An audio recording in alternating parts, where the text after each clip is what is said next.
Good morning, I'm Taylor Wilson, and today is Monday, September 29th, 2025. This is USA Today's The Excerpt. Today, the FBI is probing yesterday's Michigan church shooting as targeted violence. Plus, Netanyahu will meet with Trump later, and we hear about some of the superfans of retail chains. At least 4 people were killed and several others injured after a man crashed a vehicle into a Michigan church, opened fire with a rifle, and then set the building on fire during Sunday service, according to authorities. And some were said to be unaccounted for. The suspect has been identified as a 40-year-old man who police say died after exchanging gunfire with responding officers in the church's parking lot. Hundreds of people were attending the service at the Church of Jesus Christ of Latter-day Saints in Grand Blanc, a suburb of Flint, Michigan, when the suspect rammed a pickup truck into the church before exiting the vehicle and opening fire with an assault rifle, according to police. The FBI is leading the investigation into the shooting and is investigating the incident as an act of targeted violence. The suspect's hometown of Burden is about 8 miles from Grand Blanc, where the violence took place. The shooting and fire come after another shooting earlier in the weekend, this one in coastal North Carolina. In that incident on Saturday night in the city of Southport, 3 people were killed and 8 injured at a riverside bar.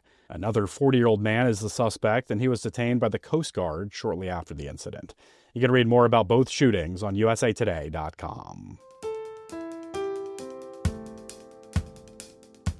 Israeli Prime Minister Benjamin Netanyahu heads to the White House today, with President Donald Trump set to push a Gaza peace proposal.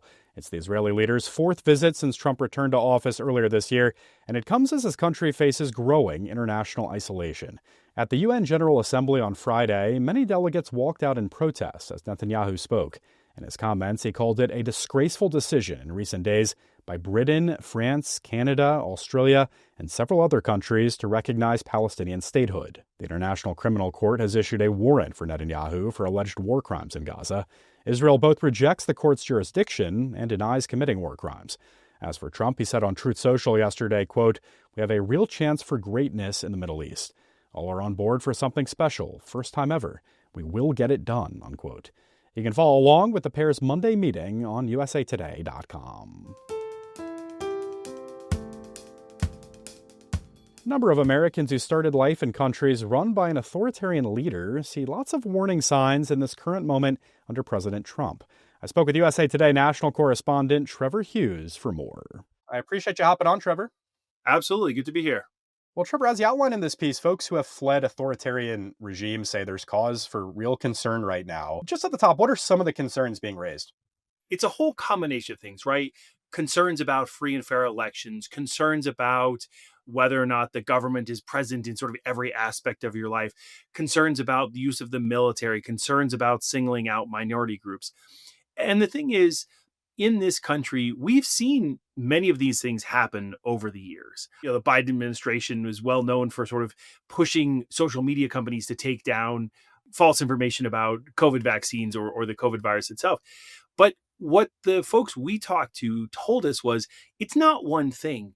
It's a whole series of things. It's not like there's a bright line that says this is the thing you need to freak out about. But it's when you add little bit by little bit by little bit that they have real concerns, because these are folks who fled places that were like this. And now they see a very uncomfortable and dangerous pattern, they say. Well, I want to hear more about some of the people you and your colleague Terry Collins spoke with for this piece. I know Mike Fernandez is one of them. He's a self-made billionaire from Cuba and even Republican campaign donor. What's he worried about in this climate? He came to this country as a child. He served in the military and he was a paratrooper. He said he is scared to death of heights, but he faced his fears time after time. And I think he said he had something like 40 jumps and he was just as afraid the first time as he was the last time. And when he looks around the country today, he feels like there has been an erosion in personal liberty and too much willingness to let the government decide how things are run, especially if you are, like him, a conservative who has a long history of supporting conservative causes.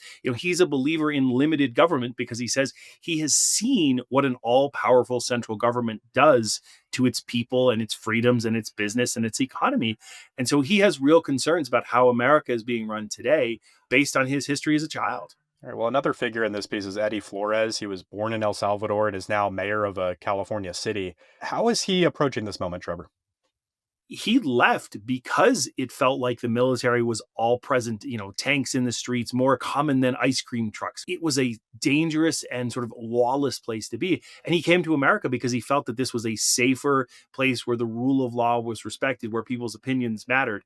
And what he's worried about now is that the government under President Trump has too many echoes of the place he fled.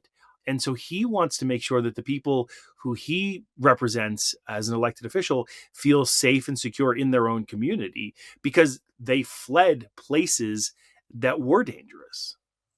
And Trevor, I know you all spoke with a 41-year-old immigrant from the Middle East as well. How is all this landing with him?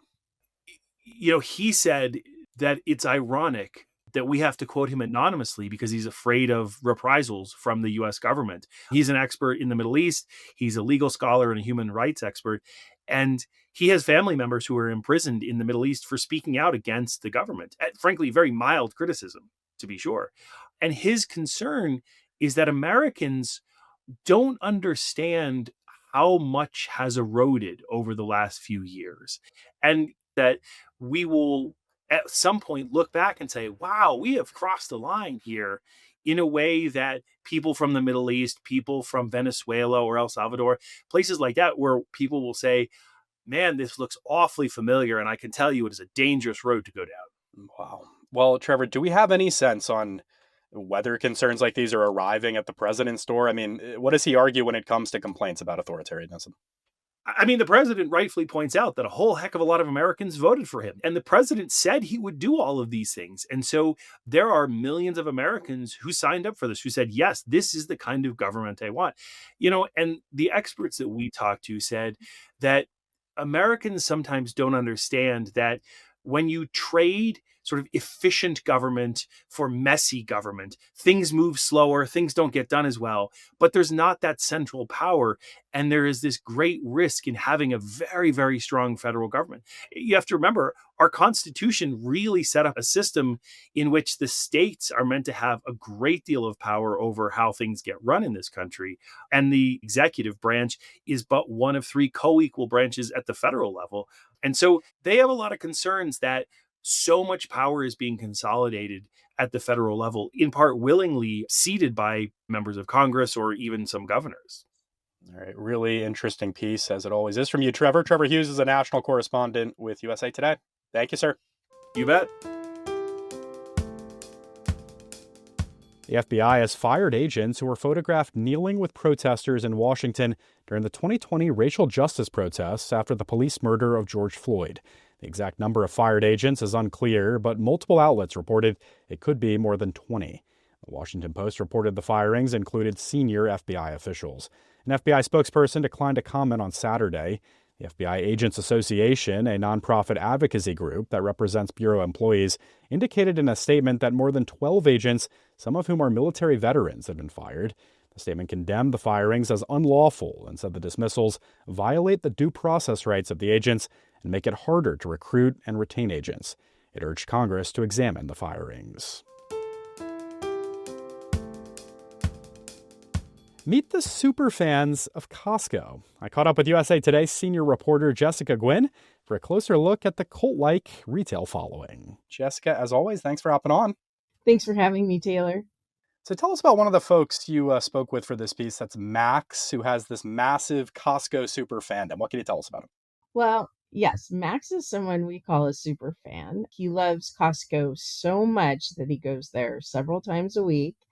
When he was dating, his online profile had one criteria: no Sam's Club members. His future husband knew their relationship was serious, not when they decided to get married, but when he became Max's plus one on his Costco membership. And Max only agreed to move to their new place after first confirming that there was a Costco 12 minutes away. But what really made him stand out as a super fan is his tattoo. On his right arm, he has inked the Kirkland signature logo. And he says he has zero regrets today. He says Costco represents his values. He said something very interesting. He said, when you become an adult, you lose that sense that someone's looking out for you. And he said Costco is looking out for him, making sure that he's getting a good deal and that he's not quote unquote getting screwed. All right, fascinating. And, he's not the only one into this cult of Costco.